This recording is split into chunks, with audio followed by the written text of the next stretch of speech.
వక్ఫ్ సవరణ bill recent గా కేంద్ర మైనార్టీ వ్యవహారాల మంత్రి కిరణ్ రిజిజు లోక్సభలో ప్రవేశపెట్టగా ప్రతిపక్షాలు తీవ్రంగా వ్యతిరేకించాయి. అయితే ఆంధ్రప్రదేశ్ చెందిన అధికార టీడీపీ బిల్లు ప్రవేశపెట్టడానికి సంబంధించింది. ప్రతిపక్ష వైసీపీ బిల్లు ప్రవేశపెట్టడాన్ని వ్యతిరేకించింది. దీంతో వక్ఫ్ బిల్లు మీద ఆంధ్రప్రదేశ్ పార్టీల వైఖరి మొట్టమొదటిసారి స్పష్టమైంది. అలాగే తెలంగాణకు చెందిన ఎంఐఎం ఎంపీ అసదుద్దీన్ ఓవైసీ కూడా ఈ బిల్లుని వ్యతిరేకించారు ఆబ్వియస్లీ. లోక్సభలో బిల్లు ప్రవేశపెట్టినప్పుడు టీడీపీ ఎంపీ అమలాపురానికి చెందిన జిఎం హరీష్ బిల్లు ప్రవేశపెట్టడానికి మద్దతు తెలిపారు. ఈ సందర్భంగా ఎంపీ జీవీఎం హరీష్ మాట్లాడుతూ, ప్రభుత్వం ఈ బిల్లును తీసుకురావడాన్ని తాము అభినందిస్తున్నామని, మత సంస్థలకు ఆస్తులు డొనేట్ చేసే వారి ప్రయోజనాలు కాపాడాలన్నారు. ఆ ప్రయోజనాలు దుర్వినియోగం అయితే ఆ వ్యవస్థలో పారదర్శకత కోసం సంస్కరణలు తీసుకురావాల్సిన బాధ్యత ప్రభుత్వాన్ని పేర్కొన్నారు.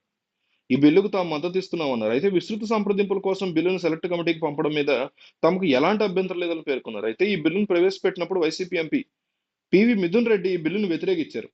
ఈ సందర్భంగా ఎంపీ పివి మిథున్ రెడ్డి మాట్లాడుతూ ఈ బిల్లును ప్రవేశపెట్టడానికి తాము వ్యతిరేకిస్తున్నామన్నారు. ఈ బిల్లు తీసుకొచ్చిన ముందే ముస్లిం వర్గంతో సంప్రదింపులు చేయాల్సిందని పేర్కొన్నారు. తాను ఎంఐఎం ఎంపీ అసదుద్దీన్ ఓవైసీ మాట్లాడిన అన్ని అంశాలతో ఏకీపిస్తున్నారు. ఇదిలా ఉంటే ఈ బిల్లు ప్రవేశపెట్టడాన్ని ఎన్డీఏ భాగస్వామ్య పార్టీలు జేడీయూ ఎంపీ లలన్ సింగ్, శివసేన ఎంపీ శ్రీకాంత్ ఏకనాథ్ మద్దతు తెలిపారు. ప్రతిపక్షాలు ఇండీ కూటమి ఎంపీలు వ్యతిరేకించారు. ఈ బిల్లుని SP MP, TMC MP Kalyan Banerjee, DMK MP Kanimozhi వీళ్ళందరూ కూడా తదితరులు వ్యతిరేకించారు. అంటే సిపిఐ వ్యతిరేకించింది, కాంగ్రెస్ వ్యతిరేకించింది ఆబ్వియస్లీ, ఏఐఎంఎల్ వ్యతిరేకించింది, ఆర్ఎస్పి వ్యతిరేకించింది, ఎస్పీ వ్యతిరేకించింది, టీఎంసీ వ్యతిరేకించింది.